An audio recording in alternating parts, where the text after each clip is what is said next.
Hello everyone, कैसे हैं आप सब लोग। मैं हूं डॉक्टर सुष्मिता, स्वागत है आपका मेरे चैनल पे। आज की इस वीडियो में मैं बात करने वाली हूं लाइकोपोडियम होम्योपैथिक मेडिसिन के बारे में। ये जो दवा है वो क्लब मॉस नामक पौधे से तैयार की जाती है, जिसे हम रनिंग पाइन भी बोलते हैं। इसकी जो स्टेम होती है वो 3 मीटर्स तक लंबी होती है और साथ ही जो इसकी लीव्स होती है वो बहुत ही पास में रहती है। लाइकोपोडियम जो मेडिसिन है वो डीप एक्टिंग मेडिसिन की रेंज में आती है। मतलब कि जो क्रॉनिक कंडीशंस होती हैं ये उन केसेस में इसको ज्यादा इस्तेमाल किया जाता है। क्यों? क्योंकि जो इसका एक्शन है वो ह्यूमन बॉडी पे काफी लंबे समय तक रहता है। यही कारण है कि लाइकोपोडियम मेडिसिन को भी हम बहुत ही फ्रिक्वेंटली रिपीट नहीं करते हैं पेशेंट में। अगर किसी पेशेंट को नेजल ब्लॉकेज की समस्या है, स्पेशली रात के टाइम में जब वो सो रहा होता है और उस समय पे अगर उसकी नाक बंद हो जाती है, जिसकी वजह से अक्सर करके लोगों को अपना मुंह के द्वारा सांस लेनी पड़ती है, तो ऐसे केसेस में लाइकोपोडियम बहुत ही इफेक्टिव रिजल्ट देती है। ऐसी चीजें अक्सर करके छोटे बच्चों में ज्यादा देखने को मिलती हैं। क्यों? क्योंकि वो उस चीज को एक्सप्रेस नहीं कर पाते और पेरेंट्स उस चीज को समझ नहीं पाते हैं। तो बच्चों में भी इस मेडिसिन का इन केसेस में बहुत ही इफेक्टिव रिजल्ट है। लाइकोपोडियम जो दवा है वो आपकी गैस्ट्रिक कंप्लेंट्स की भी बहुत ही अच्छी मेडिसिन है। स्पेशली ब्लोटिंग के केस में, अगर किसी को लोअर एब्डोमेन एरिया में बहुत ज्यादा ब्लोटिंग रहती है, बहुत ज्यादा हैवीनेस रहती है, मतलब कि अगर किसी को भूख तो बहुत अच्छी लगती है, लेकिन वो जैसे ही थोड़ा सा कुछ कंज्यूम करता है, थोड़ा सा कुछ खाता है, तुरंत ही उसको फुलनेस फीलिंग आने लगती है। ऐसा लगता है बहुत ज्यादा खा लिया है और तुरंत ही ब्लोटिंग की कंप्लेंट स्टार्ट हो जाती है। तो ऐसे केसेस में lycopodium is the best medicine. But the thing that needs to remember is that the bloating should be in the lower abdomen. मतलब कि लोअर एब्डोमेन एरिया में ही ब्लोटिंग होगी तभी लाइकोपोडियम आपको पेशेंट को देनी है, otherwise medicine will gonna change in homeopathy. Lycopodium आपकी कॉन्स्टिपेशन की भी बहुत ही अच्छी दवा है, स्पेशली ऐसे लोगों में जो घर से दूर रहते हैं और बाहर का खाना बहुत ज्यादा खाते हैं। तो ऐसे लोगों में आगे चलकर पाइल्स की भी बहुत समस्या डेवलप होने के चांसेस होते हैं।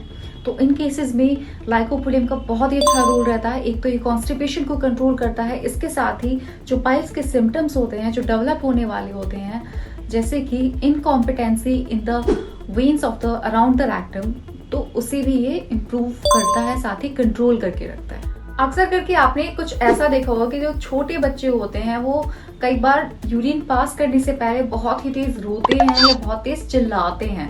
तो ऐसे केस में अगर आप उन बच्चों को लाइकोपोडियम 30 की कुछ डोजेस देंगे तो उसमें आपको इंस्टेंट रिजल्ट देखने को मिलता है।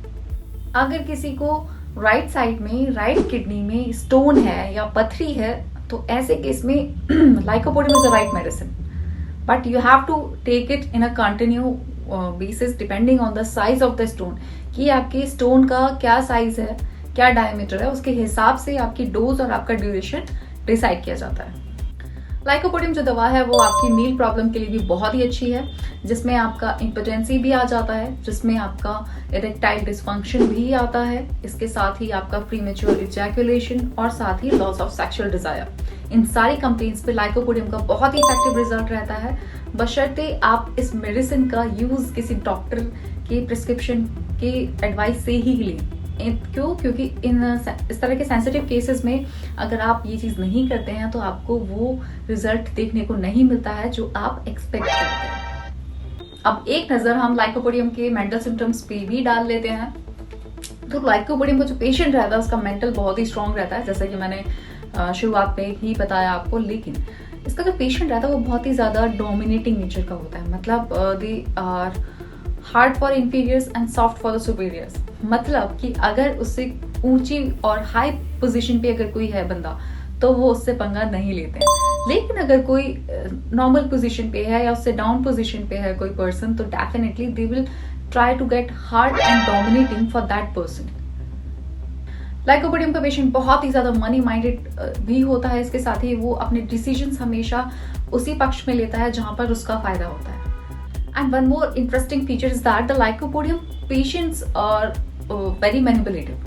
मतलब जो लाइकोपोडियम का जो पेशेंट या पर्सन होता है वो बहुत ही ज्यादा मैनिपुलेट करता है। वो कब अपनी किस बात से पलट जाएगा आप उसके बारे में सोच भी नहीं सकते हैं। So they are highly intellectual, so this is the reason they know how to jump from one subject to another without knowing the front person. If you found this video informative, then please do like, share and subscribe to my channel. And if you have any doubt regarding the video, then please let me know in the comments so that I can know about your responses. Thanks for watching. See you in the next video. Till that, bye bye.